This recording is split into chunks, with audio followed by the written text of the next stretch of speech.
Hello, hello, hello, guys! Welcome to this new edition of Mind Podcast. This is Aadit Kapadia, and I'm here bringing a very special podcast. We did our usual news podcast this week, but this one's the more fun one. This one's the one I'm really looking forward to, and we've been talking about it about a week, and we finally are here. It's a special cricket podcast, and together with me, and I'm not going to use the cliche joining me from down under and stuff like that because everyone knows, but it's going to be an India-Australia podcast, is Paul Dennett, who's a cricket broadcaster. He has his own podcast, the Big Smash Cricket Podcast, where he talks about various cricket issues. He's also talked about the Big Bash, the Women's Big Bash. He's done some commentary as well, has appeared on Star Sports and Matchpoint, and is a cricket enthusiast, a fellow cricket enthusiast, might as well I add. So joining us from Sydney to talk about India, Australia, and everything that's happening, good or bad, in the world of cricket is Paul Dennett. Hey, Paul. Hey, Aadit, great to be here. Great to talk to someone from Texas about cricket. Absolutely. It's the mission to civilize Texas about cricket. So that's the mission I'm on. So it's since I am on the sides of the states, I'll say I'm like Don Quixote on cricket, trying to civilize the society one at a time. I don't think it's gone beyond 5 people in Houston, but hey, I'll take the win. So no, it's the next big thing. I'm sure it's the next big thing in America. Yeah, no, and I think it'll come up. I think it's at a point where I think it's ready to explode. And so, because the attention is there, the corporate attention is there, the people are very interested in going on, and there's a huge expat community across different countries. A lot of people from Australia, from United Kingdom, from India. So Pakistan, Sri Lanka. So hopefully that can change, and next year's cricket T20 World Cup being in US will help. So before we even get into India, Australia, I want to ask you a question, because one thing which is very interesting in cricket in Australia is played almost similar to how sports in the West are played, where it's a seasonal game, right? Yes, there's tours in the winter and stuff, but home games happen in summer, right? So you have the summer season where in India, it's very different because thanks to the IPL, it's sort of April, May, June, nothing used to happen in India in terms of cricket. Now there's cricket there. I remember there's this one tri-series between India, Bangladesh, and Kenya. And there was a game in Gwalior where the thermometer measured like temperatures 52 degrees Celsius or something on the ground with the floodlights on. It was that hot. And so everyone's like, no one's playing in May, but that's changed. So what do you think about this concept? Like, should cricket be a sort of seasonal game in countries? And if so, with cricket coming into US and stuff, do you think T20 is the format with which we can expand to other countries? I think in Australia, it's always been a seasonal game. And if anything, it's actually becoming even more concentrated for international cricket in Australia. There was an experiment they did back around about the turn of the century where they played three games in winter in Melbourne in the middle of winter in the Docklands Stadium that has a roof, which was a bit strange in the middle of the football season. I mean, our climate, especially in the north, can support cricket in winter, and you do get the occasional winter competition. But yeah. I think the big difference between Australia and India is that although there are other sports in India that are very popular, cricket is so far ahead as the biggest sport that it totally dominates. Whereas in Australia, once you get out of the summer, half the country is obsessed with rugby league and the other half is obsessed with Australian rules football, not to mention all the other sports that are very well closely followed here as well. So it's kind of got to the point where international cricket in Australia, they want it to be in as much as possible in January when the school holidays are on, and then December, November and February as well. But January is the peak time. So it's been strange how the season has got shorter and sharper, and they're cramming more and more in to try to capitalize on that holiday period. As far as expanding the game globally, I think T20 is absolutely the right format to do it. And I have hope that in America that T20 cricket can become quite popular. I could never imagine Test cricket becoming popular there though. Yeah, I think, and I've said this on other podcasts and stuff, that I'm actually in favor of a window for Test cricket in the year. Like, there should be a window where you have a 3-month window in around the Australian summer and the Indian winter era time, and 3-month window around the English summer time, and try and have test cricket in those 6 months, because then you're going to create that thing. I mean, right now you have two excellent series happening: India, Australia, and England, New Zealand. Both a great fun to watch. Why deprive the fans of either? Like just so think about it, and we'll talk about that in the last format. But first, we're going to talk about the India Australia series, the big one, right? And then we'll also talk about the Women's World Cup and the heartbreak for India and this potential scare for Australia, where they won a game they should have lost and India lost a game they should have won. It was as silly as that. But ultimately, the result that counts. So, but let's start with the Test series first, the format we all love the most, right? Would you say that India Australia is now the marquee series in that? I mean, Ashes with its history is there, but I'm just talking about the level of cricket played. I'm not talking about this series. I'm just talking about in general. Yeah, it's right up there. It's amazing. I was just thinking about it the other day how Australia went to India in 1986 and had the tied Test match, and it was a very popular series. Unless my brain is escaping me, for the next 12 years, I think Australia only toured India once and played one Test match in 1996.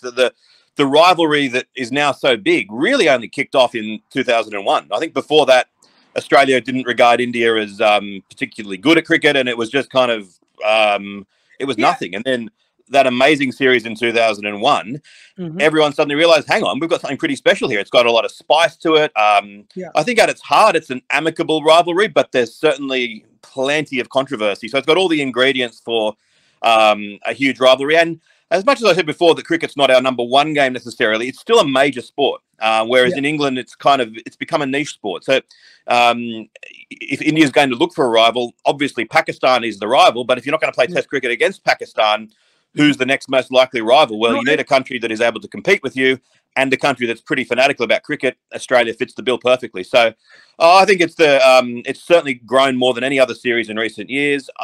I think most Australians would still say that the Ashes holds a special, almost a cultural spot in their heart that they don't even know about necessarily. But it's been like, because the Ashes starts at 8 o'clock at night and finishes at 3 in the morning.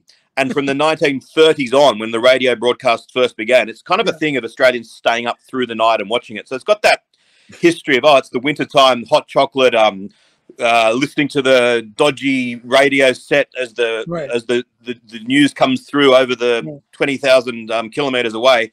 And there's that shared cultural history as well of Australia feeling as though England was our big brother for all this time. So it's hard to knock that off, but I think that Australia-India is rapidly rising up, and I think it's a wonderful rivalry.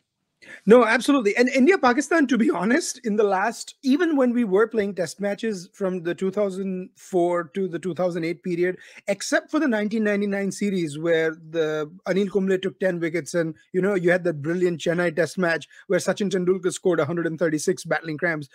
The test matches haven't been very interesting between India-Pakistan.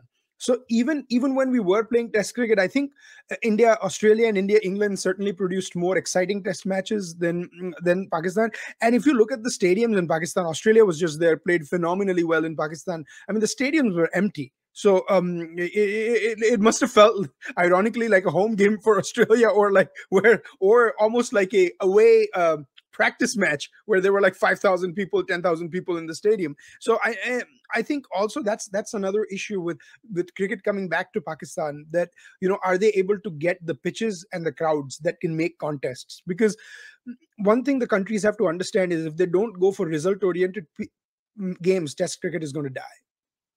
Oh, well, I think that Australia-Pakistan series, it was great in every aspect except for the pitches, and that the crowd being so happy that Australia were there was a strange feeling. Australians are normally not hated, but they're the one side that most opposition fans enjoy seeing lose. Yeah. So to see the pleasant attitude that the Pakistan fans had to Australia, it was wonderful in every possible way. But the pitches were diabolical, and that Pakistan, if they had produced 3 really good pitches that were going to produce attractive Test cricket, and if they make it easier for the fans to get into the stadiums, and if they build it up the way it should be, I certainly think the Australia-Pakistan rivalry is a rivalry that is fit to maybe not go quite as explosively as Australia-India, but it can certainly become something special. It needs both teams to put some love into it. Absolutely, and world cricket needs multiple rivalries and so forth like that. So it'll be a lot of fun knowing that. But coming back to India-Australia and this series.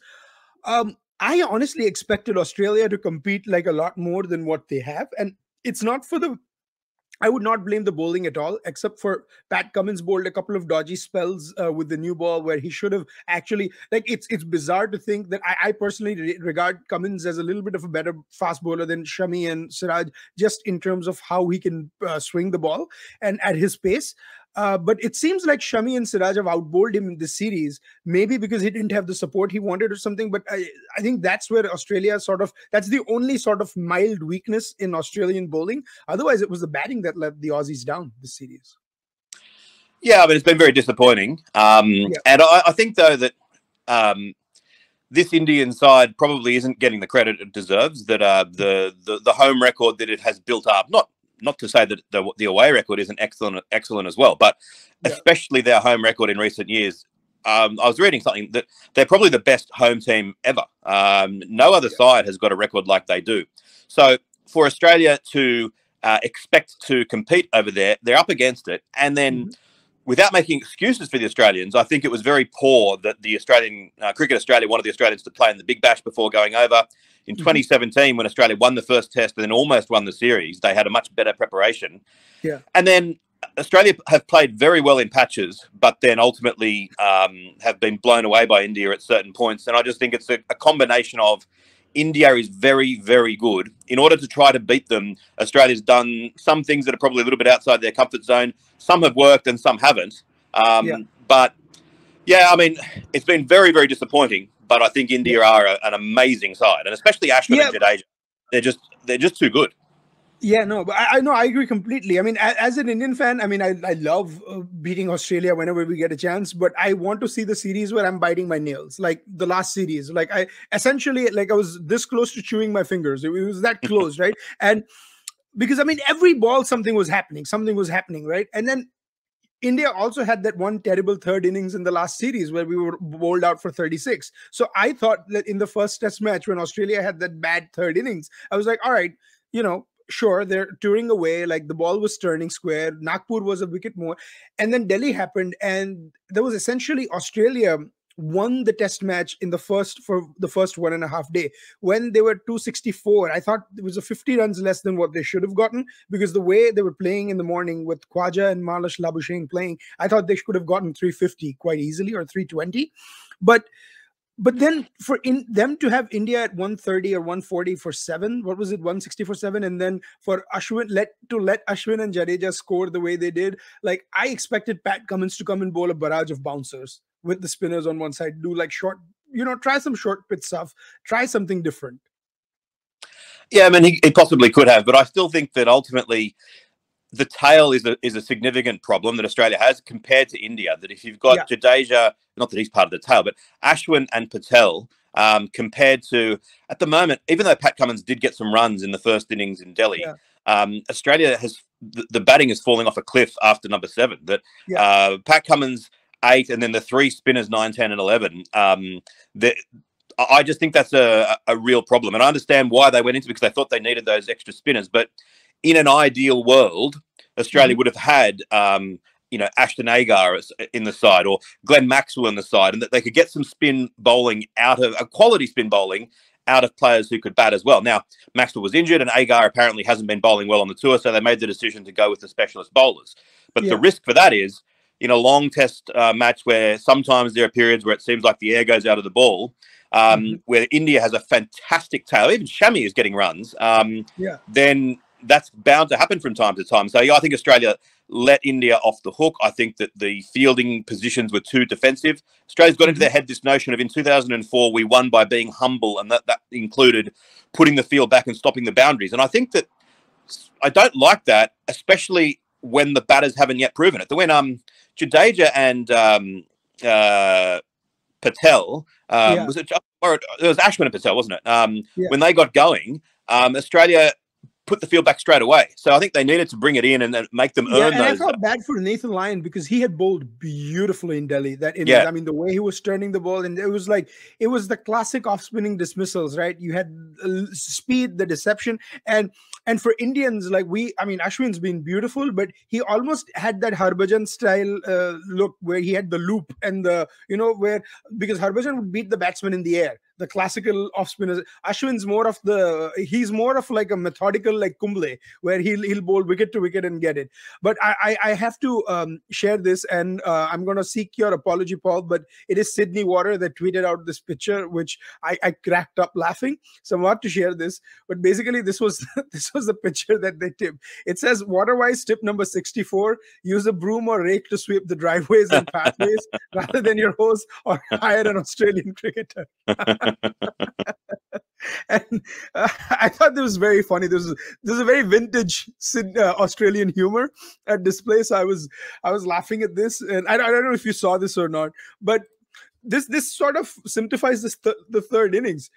I mean, Alex Carey and everyone, they were just sweeping everything, and I was like, I love watching. See, the one thing that as a child, when I was growing up watching the Ashes, I always used to, till Warren and McGrath were around, I would my thing was, in India it was always fashionable to root against Australia, because this post 2001 and 90s era, I would be the one rooting for Australia against England, and my whole thing was, England does not play attacking cricket. Australia played fearless cricket. You would never see, yes, Mark Waugh would be sweeping, but he would not use sweep as his first line of defense. It would be down the track, Steve Waugh like playing from the crease and stuff like that. And the spinning, the Aussie spinners always attacked, and the English spinners always bowled defensively because the Aussie batters attacked. Right. So from there, you saw, and that culture continued till Michael Clarke and so forth. But the last sort of 3-4 years, I've been seeing more and more sweeping and stuff. Why do you think that happened? I just think that the Australians, especially in that second innings, thought, right, we've got overnight, we're now one down, we've got a lead of 60 odd. Mm-hmm. They thought in the past, every instinct would have been, come out there, put a high price on your wicket, eke out the runs. That's the smart thing to do against this high quality bowling. Play yourself in, play good, authentic Test cricket, and then you can bat yourself into a winning position. And they would have said, and every single time we've ever done that, it's failed. That we get marooned, the bowlers get to land the ball where they want to. Eventually, one's got your name on it, and we get bowled out. Let's do what everyone's telling us that we should do and be attacking. And I think that was absolutely right, and it was the right thing to do.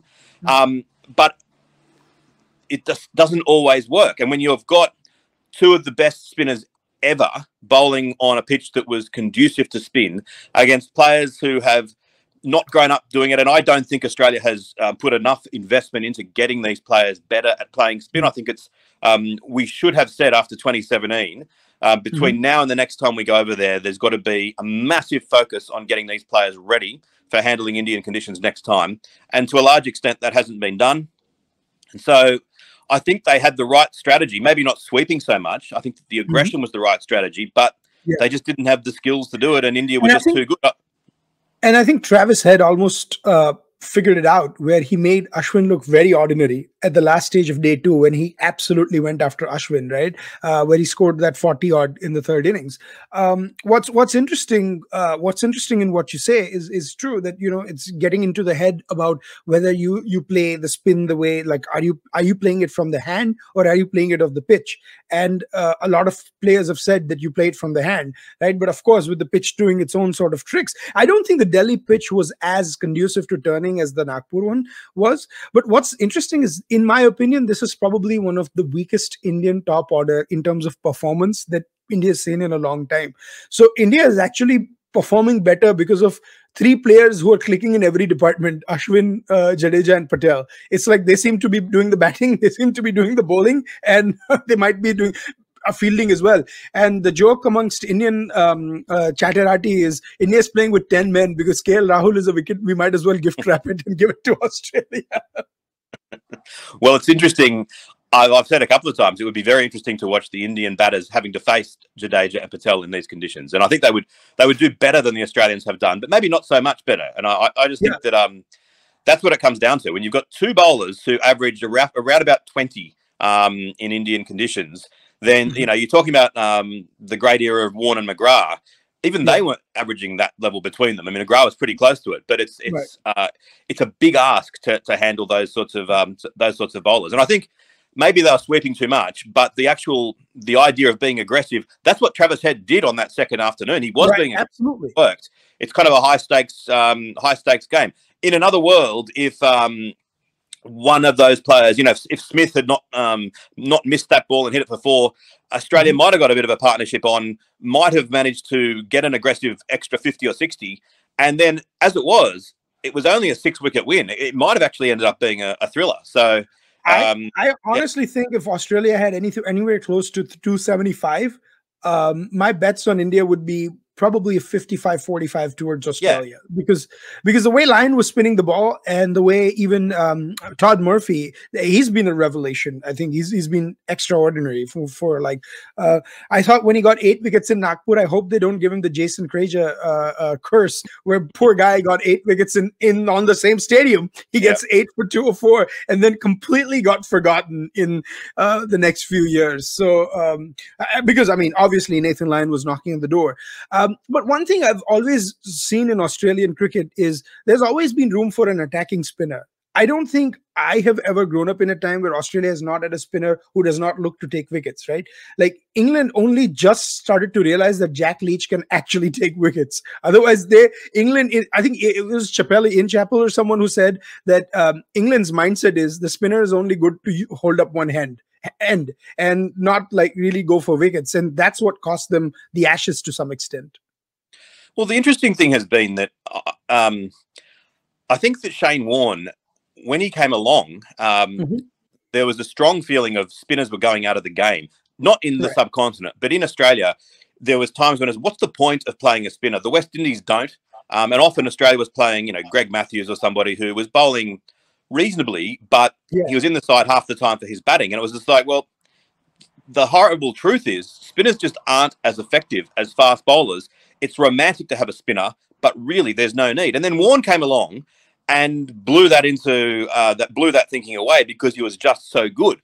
But the more and more I think about it, I think he was the exception, and that maybe that style of thinking was still predominantly in Australian conditions the right style. So the challenge is for someone like Todd Murphy, assuming that he does get opportunities in the years to come, every time he plays in Australia, he's going to find it very difficult to stay in the side because the conditions here are just no good for bowling spin. And so we kind of need to nurture these players to sort of say, right, you're potentially not going to get many test matches in Australia, but when we go to India, when we go to Sri Lanka or Bangladesh, you're going to be the first player picked. And it's a very difficult sort of balancing act to work out.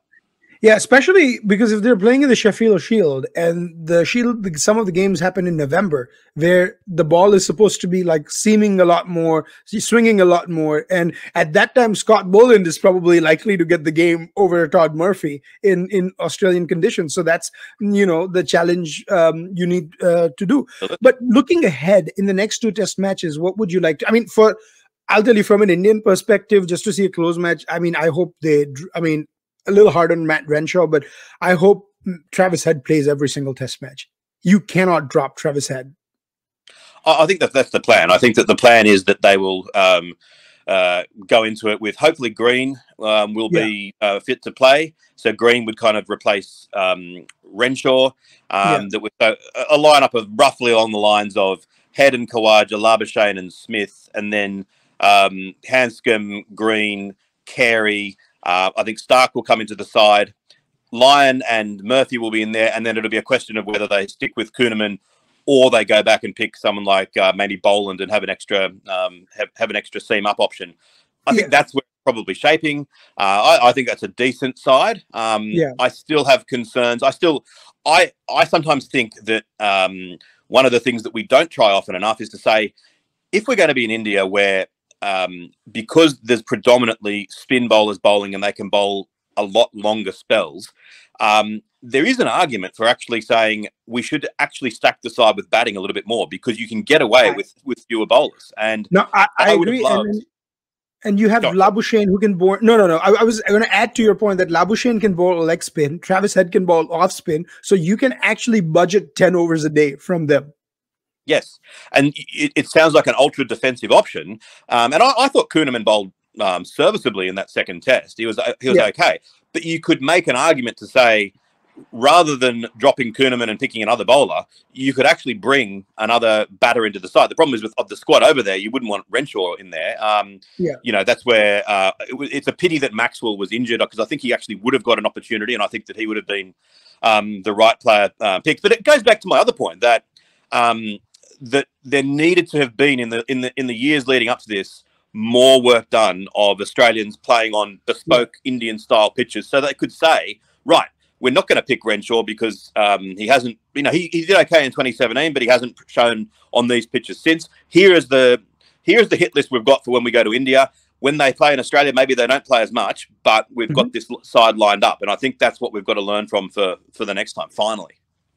Absolutely, and I hope that happens, because you know it would be. I think the 2017 series was spectacular to watch, even though you know there were a few one-sided test matches, because you just didn't know how it would go. And Australia, like in Pune, I remember I was. I wonder if it was before or after. I think I was getting married right before the test match, so I was only catching flashes of it. But I remember sitting in like an office somewhere to get some work done, and it was like India was 96 for 7, and I'm like, what the heck happened? So it was very similar to what Australia did in the Delhi third innings. India was doing that, and at that time I remember Steve O'Keefe running through. I think he got 12 wickets or something like that. He did, and I think he's someone that has been, you know, he's retired from red ball cricket now, but I think even though he didn't have as much of an impact in the rest of the series, I think it's a great pity that someone like him wasn't. That when he retired, they should have said to him, actually, no, stick around, even though you're not going to play until then. You're going to be in 2022 touring side, 2023 touring side for India, because I mean his overall record, his first class bowling record, is better than Shane Warne's. You know, he didn't get the opportunities at Test level that he deserves, and I think they've got someone like Kuhnemann bowling in there now.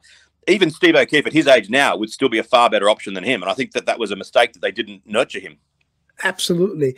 And what's fascinating is I forget the fast bowler that they had, the young fast bowler that they took. I personally think if they're supposed to play an additional pacer instead of Scott Boland, they should probably pick that guy. Yes, Lance Morris. So because if Indore is a flat wicket and nothing's happening, you're not, an extra batter won't help. Someone who like goes off the deck faster could impact more. What I'm excited about is Mitchell Starc exploiting reverse swing in Ahmedabad and Indore, because the ball will reverse swing. I mean, you saw James Anderson do that on in Ahmedabad and Chennai. So I think Mitchell Starc should be able to do that. Yeah, it'd be exciting to watch. Hopefully he can. And I think he's the right player to come into the side. It would have been interesting if Cummins had been over there, what they would have done. If they wanted to get Starc in, would they have... they probably would have dropped Kuhnemann and just brought Starc in, because they would have been reluctant to leave the captain out, which is I think they should be willing to leave the captain out if he's not in the best 11 for that particular match. You know, doesn't mean he's not going to play every test match going forward, but occasionally it might be the right thing to do, and that's part of the. That's why I've been saying that Cummins actually going back, although he went because of some very personal circumstances, and you know, hopefully he's out there like with his family. It actually might be a blessing in disguise for Australia, because I think Pat Cummins might have been the weakest bowler in Delhi for Australia. Well, I think that to be honest. I'm hopeful that Starc will do well in the final 2 test matches. Yeah. But I wouldn't be surprised if he is a bit like Cummins. I don't think Cummins bowled badly in either. And it just was... No. I think the margin of error given by the batsman was so low in terms of like the amount of runs that I don't think Cummins had a choice. But the reason why I backed Mitchell Starc a little more, because Cam Green is that X factor. If Cam Green can bowl those short, like, you know, he can hold up an end with his bowling, Starc can come for those 4-over spells and just basically rattle the batters. So let's see what happens. But it'll still be fascinating. I just hope that we see a more competitive 2 games. I certainly expect Australia to come out and all guns firing in Indore.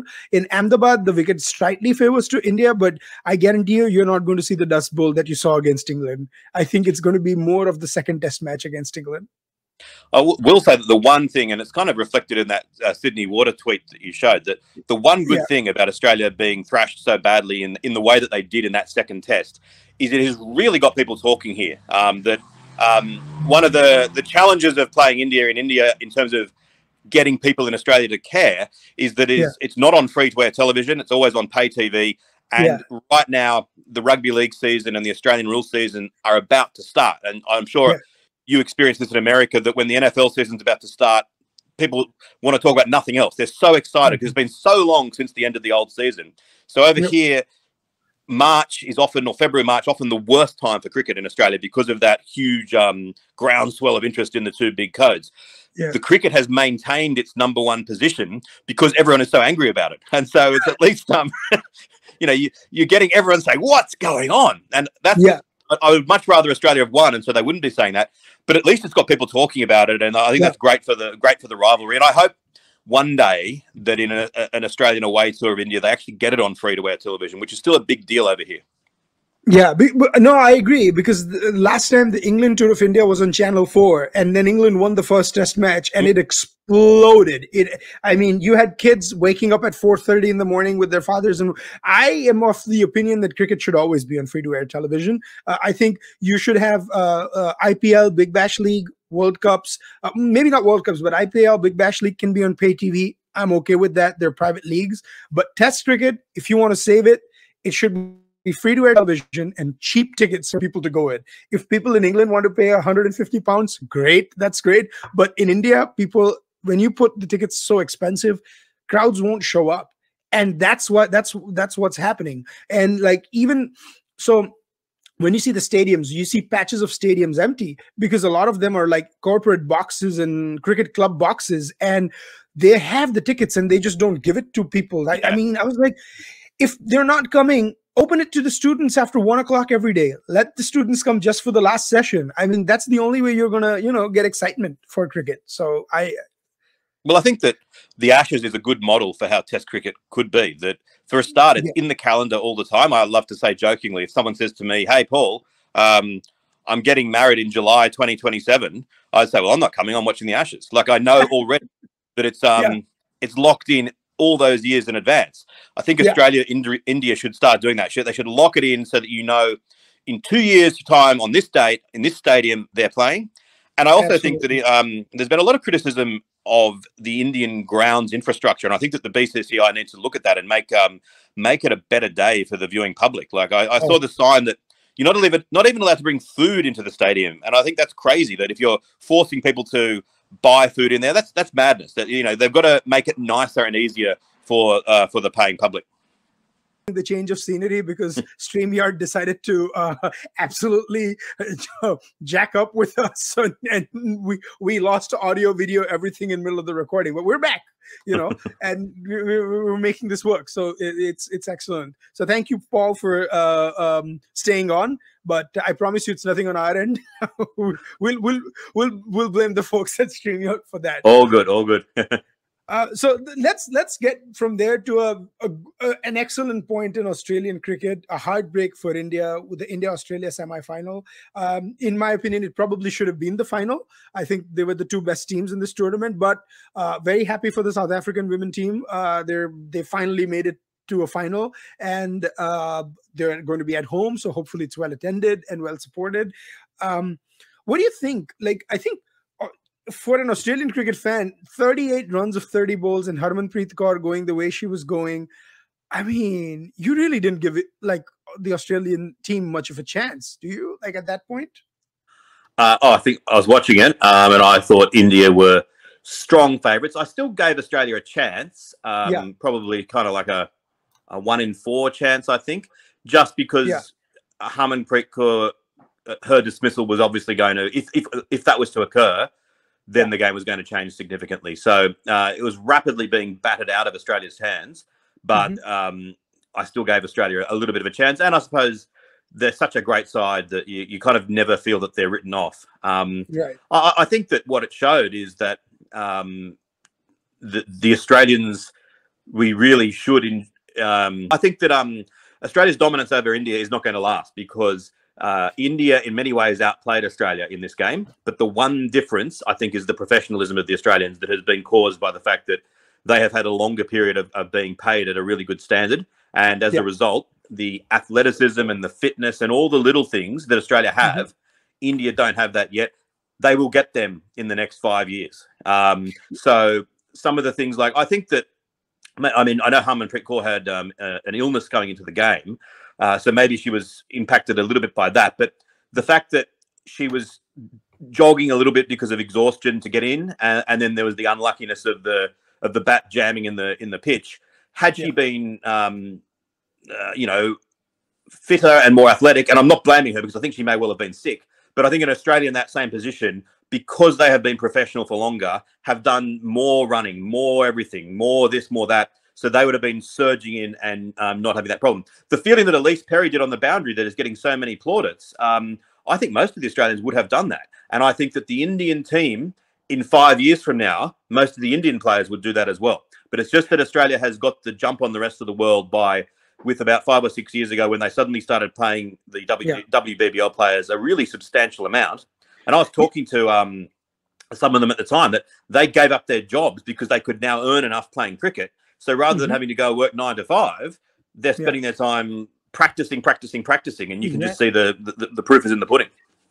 No, absolutely. And not just that. I'd also put it down to the 2 catches that were dropped. I think Beth Mooney was dropped, and I forget who else was dropped. But basically, that cost India at least 45 to 50 runs, 40 to 4. And the reason, I mean, maybe not 40 runs, maybe about 20 runs because of the pace at which they got it in the last 10 innings. And the other batters would not have been able to do it.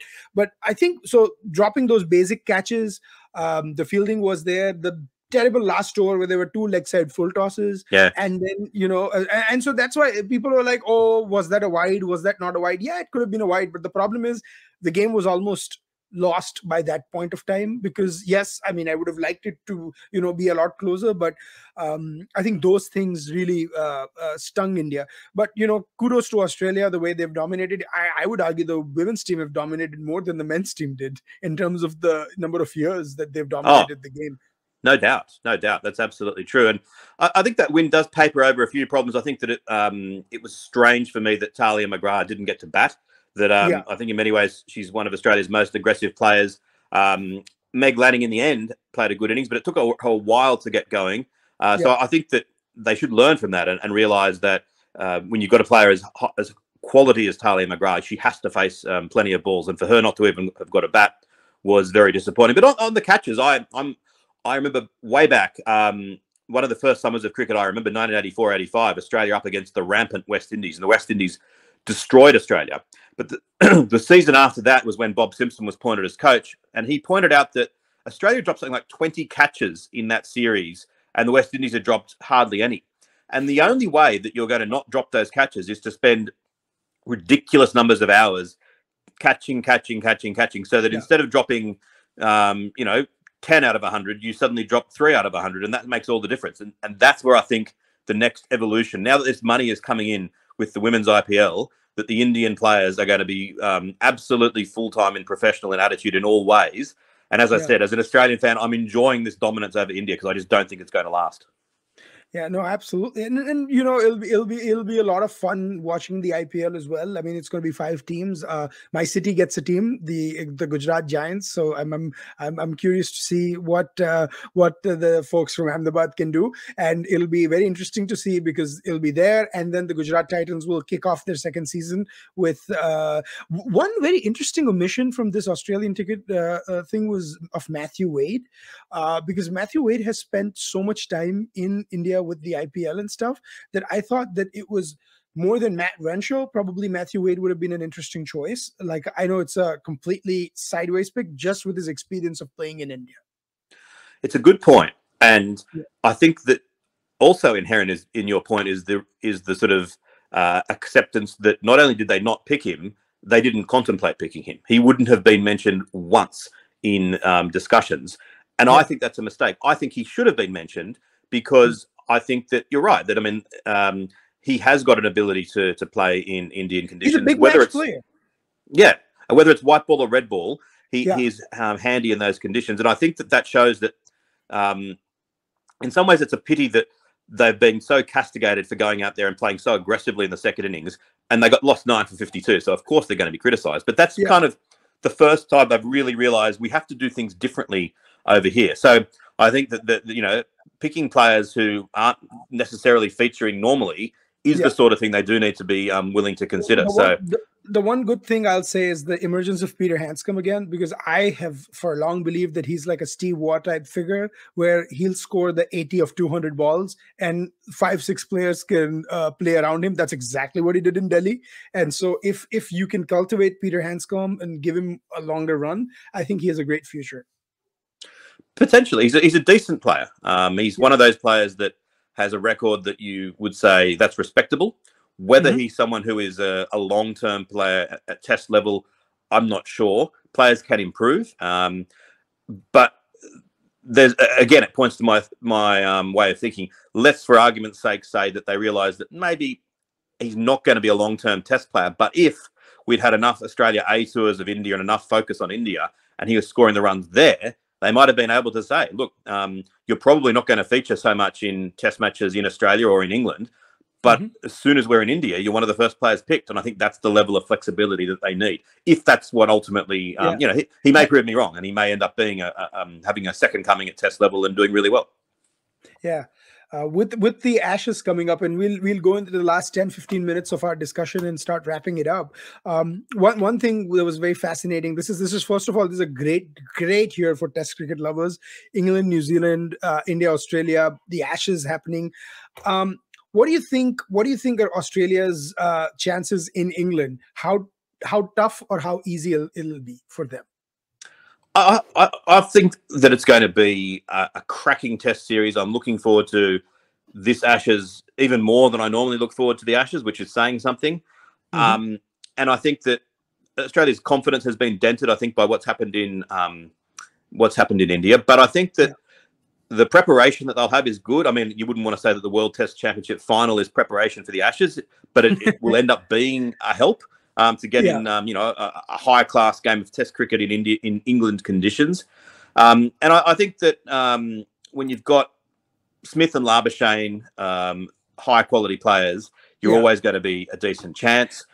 It'll be interesting to see whether Hazelwood can be back to his best. He's been injury prone in recent years, but if Australia have Hazelwood, Cummins, and Stark, and Boland and Nisa and others, if they can pick the ones that are best in form, then I think they will exploit England conditions and do really well. So I think Australia shapes to do really well, but I think that the England side has improved substantially. And, the whole Bazball talk, I think there is something to it, that they are now playing with freedom and with in a way that the last Ashes down here, you had very defensive and negative captaincy. It was awful to watch. Yeah, it was absolutely awful to watch because the only person who looked watchable at times was Zach Crawley when he got going, the 2 innings that he did, or maybe Ben Stokes when he was giving it back, in the way he can, or Joe Root at times. But other than that, the England batting was atrocious. Yes, and it's difficult. That's one of the challenges, though, that of playing away from home in foreign conditions. Unless you've really kind of geared up for it, the home side is just too good in those conditions. So. Look, I hope it's a really good series, and I think that it shapes as that. And as I said, that and I think that the interest level, I actually tried to book tickets, and I booked tickets in 2013 and I booked tickets in 2015, and I went around about the same time to book tickets this time, and everything was sold out. It was my own stupid fault for not being more organised, but I think even in England, there's a higher level of anticipation than there has been in the past, which is great. I don't know if you've gotten a chance to watch the England-New Zealand Test series, but I was actually surprised by the crowds there. Like, I mean, it's not as sparse as most games in New Zealand have been. Test matches have been. The T20s are well attended, but so people are coming, people are making noise. And right now, I'm like, as we're recording, I was just looking at the scorecard where Tim Southey essentially played his own version of Bazball. Like, he scored like 70 or 50 balls, and now New Zealand's fighting back because they're 100 for none, and basically, so that's what we love about Test cricket. You can't predict anything, and yesterday night they were 100 for 6. So I was going to say I feel cheated because I've watched so much Test cricket in New Zealand for many years. I love it. It starts really early in the morning over here, and I've sometimes done it where I've watched the first 2 hours of the Test match in New Zealand, and then basically put it on pause while I've watched the Australian Test match, and then caught up without knowing the score. And it's been like this, feast of Test cricket. life has got in the way this particular series, and I've got other things that I just haven't had the bandwidth to do it. Yeah. And of all the test series that I've watched in in New Zealand, and now I'm missing this one, which is possibly the most entertaining one that's ever been played. This is absolutely. I feel a bit aggrieved that this has happened to me. No. I'm the same way, because I've been in India, Australia, and I've been busy with work and stuff, and I'm like, wow, why haven't I watched much of England? So. No, I'm with you, and that's a question I never thought I'd say. That why haven't I watched a whole bunch of England? But they're playing exciting cricket, and it's great for world cricket if England is playing this way, because it's going to push India and Australia both to play faster cricket.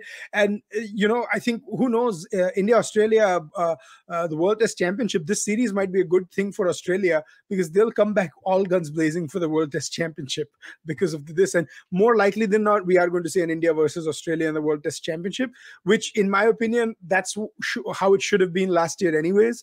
It would have been a great conclusion to the Border Gavaskar Trophy in 2021, when we played the 4 test matches in Australia, and then you come back and play the 5th. But I think that was not to be, but this might be it. Before we lost because of it would have been, except for Australia's overrate problem. So we brought it upon ourselves.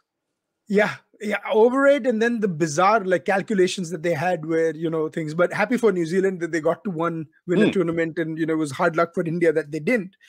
But before we wrap up, I want to ask you something about cricket as a game in general, right? What we started sort of with, coming back to it, about T20 being the future, and how do you think the world cricket needs to manage Test cricket? Because right now there's only 6.5 teams that are actually good at Test cricket, unfortunately.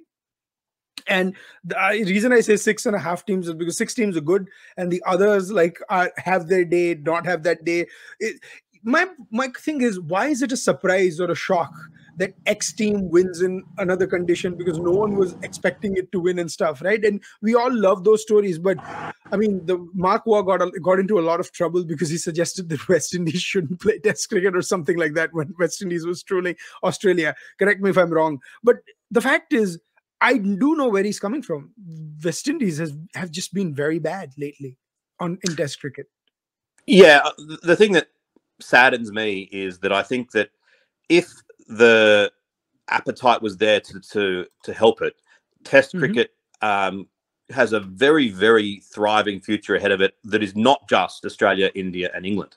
But I think if Australia, India, and England, if the 3 CEOs met today and just said, okay, listen, obviously we've got to look after our own backyards and prioritise our own competitions, but let's make sure that we give the West Indies, South Africa, New Zealand, Pakistan, Sri Lanka, Bangladesh, etc., the best opportunity to have their best players and for Test cricket in those countries to thrive, so that we can continue to have series like England versus New Zealand now. That's fantastic, and make it more than just a 3-nation sport.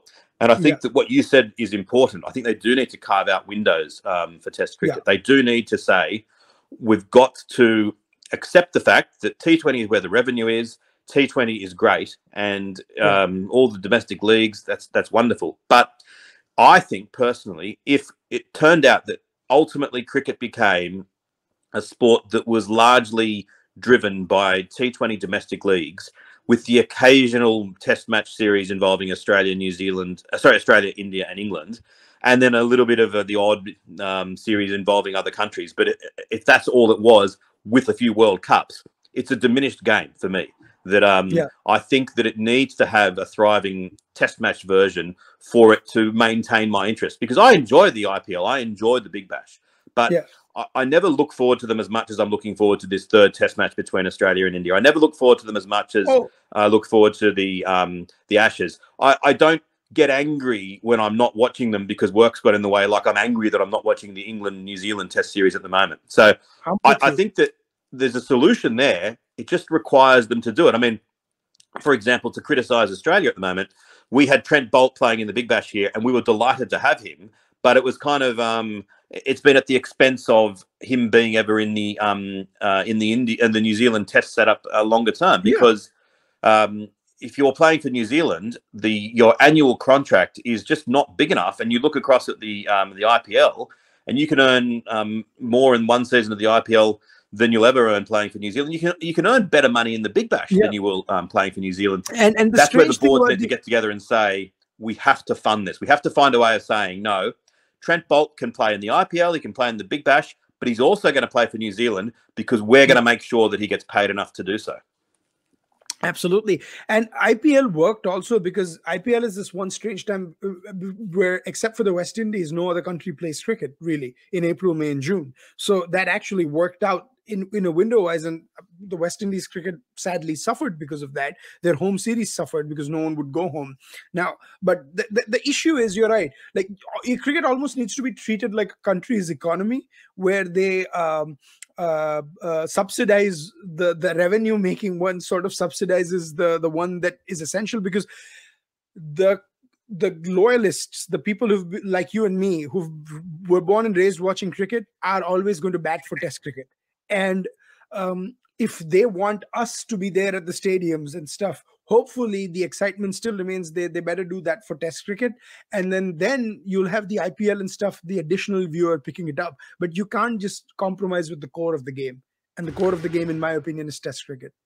Absolutely. And I think it's important to make one other point as well, that Test cricket is not worth saving just because of some kind of perceived nobility about it, and that we want to prolong a dying form of the game because we're traditionalists. Yeah, I think it's worth saving because when it's played on a proper pitch, when there's a proper crowd in attendance because it's been built up properly and everything's done to make it happen, it is still the best form of the game. It's the most entertaining form of the game. And yeah, there are dull periods, and it might not be for everyone. You might have a person who's never watched it before. I'd say, no, watch T20 first. But yeah, like fine food, when you get into it, you realize that, wow, I just had a 5-day event that captivated me in a way that no other sport can. And maybe the next Test match will be boring. Resilience. Yeah. And so I think it's worth saving, not because it's propping up something of nostalgia. It's worth saving because at its best, when it's given the chance to thrive, I think it's still a fantastic product, and I'll put it up against any other sporting product. And so that's why it's worth surviving, worth allowing to thrive. Yeah, and let me, and while we're wrapping up, let me say, I always say this. I was like, 2001 was the best India-Australia series ever because Australia played at 100% level. India on a couple of days were just at 105%, and ultimately they won by 2 wickets. That's what separated the two teams, right? 2004, let's go to that. 2003 was a draw. 2004, if Chennai wasn't washed out, the series is 2-1 going into Nagpur, and the third Test match takes a whole new meaning. Australia doesn't have the lead, and it might have just been a 2-2 series. You never know. Because Chennai, India needed like 200 odd. So there are so many such moments, in 2007-8, right? India, Australia, strangely, except for the 4-0 series that happened in Australia and a couple of others, have always been closer than what they looked. In 2014, when Virat Kohli and Rahane had that absolute mad session in MCG, right? And one more thing, Paul, and I want to sort of wrap this discussion up with this. I want to ask you, as someone who's grown up watching Channel 9 commentary, right? The sort of the nosedive, the sort of, because Jeff Lemon wrote about this in Australia, Jared Kimber has talked about this. India, we are facing the same issues with broadcasting, right? Because you've been in the broadcast space, right? Would you almost be of the opinion that you should have a best of 6 or best of 8 commentators across the countries who are calling these series? Because such marquee series, you need some phenomenal voices. Like I'm like, let's do away with, you need 6 blokes from the home country and one. Like, have a good team. Because another good thing about the 2001 series was the broadcasting. Tony Greig, Ian Chappell, Ravi Shastri were at the top of the game when Australia came to India. Yeah, I think it's a really good point. And I think that when Kerry Packer was in charge of Channel 9's cricket broadcast, he knew the game, and he also knew what constituted good commentary. And, if someone like Keith Stackpole was on there for a while and Packer after a while decided he wasn't good enough, bang, he was gone. I think these days there's too much of a feeling of, we've got to get the latest ex-player to retire because that's the star power, and we need that person in the commentary box. And I understand the motivation behind that, but they need to only allow people in the commentary box who are naturally gifted at making the game elevate, that they're not annoying, and B, that they make the game better by being there. And that was, Tony Greig was, for me, the absolute best, because he never was annoying, and he just made it more entertaining from him being on there. And I love that he got under the skin. Like, he got under the skin of him and Bill Laurie to see them spar, or him and Jeff Boycott to, you know, for them to have a go at each other.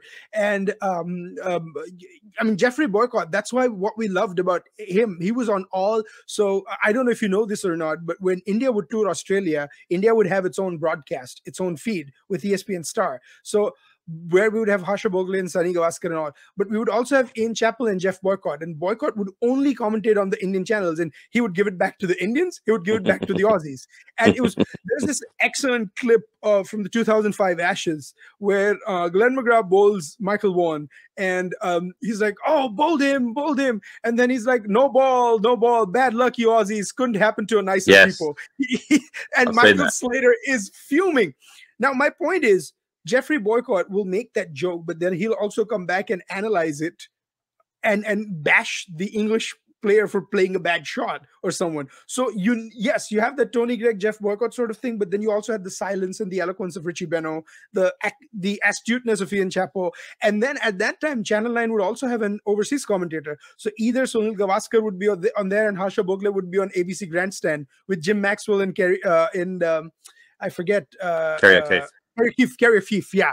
I was thinking Kerry Packer for some reason because of the same first name. So I think maybe that we got to get back to that, because Michael Clarke, I think, was a good ex-Australian player who's transitioned pretty well into the commentary space. Dinesh Karthik from India, he's been very good. DK has been very good. And thank God to Sky Sports who found him, because the Indian broadcasters had completely forgotten, but the Sky Sports got him on for the India-England series, and now he's on India host broadcast. Right, yeah. So, it's funny you say that about Michael Clarke, because in Australia, he's not all that popular. Really? Yeah, he can't get a commentary gig in Australia at all. And last summer, we had 2 television networks and 3 radio networks broadcasting the cricket, and he wasn't on any of them. He was due to actually commentate this series in India, but the Indian board cancelled his contract because he was involved in an argument with his girlfriend, and she was shouting at him and having a go at him for having cheated on him. And it was filmed by a bystander. And for about a week, about a month ago in Australia, it was the #1 news topic. It was like everyone like, oh my God, that was amazing. And the Indian board looked at it and thought, nah, we can't have him commentating. That was he didn't do anything wrong in the sense of like, other than seemed like he did cheat on his girlfriend, but he wasn't abusive or anything. It was just an unsavory look. He was there without a shirt on, standing on the edge of a sort of a beach in a dimly lit car park late at night. So that's kind of paid to his commentary aspirations for the moment. But I think just in general, there's not enough of a realization that just because a player is a great player doesn't make them a great commentator. Doesn't mean that they won't be, but they need to say, like with Kerry Packer, they need an eye for the talent and get rid of the ones who are annoying, get rid of the ones who are boring, and get more of the ones who can actually make because the broadcast added to by them being there. Yeah, and I never agreed with Warney all the time, but when the Test cricket had that boring patch, I mean, that guy, I think Warney got like a pizza poll going on Channel 9 at one time where he said, what's the best kind of pizza? And everyone's like chiming in and he's like, oh, I don't like this pizza and this is too doughy. The point is there was nothing happening on the game, but everyone was listening to the commentary and watching the game because, of course, why not? So yes, you need the astute tacticians, but then you also need that one entertainer that does it, because ultimately they are doing what they are for the broadcasters and stuff. So let's see. But Paul, I think we've gone way over time, but thank you so much. You've been very gracious with your time. I think this was a lot of fun chatting. And my pleasure. It's lovely to talk. Yeah. We must do this again. We must do other series as well. Would love to get your perspective on a lot of things that's going on in the world. And please do follow Paul on Twitter. We'll tag his handle. Please check out his podcast and all the good stuff he's doing. And let's hope for some fantastic cricket in the weeks to come. Sounds good. Thanks a lot, Aadit. Nice to speak to you. Absolutely. Thank you, guys. And we'll be back next week with more. Till then, please like, share, subscribe, and keep following Mind Makers. Thank you.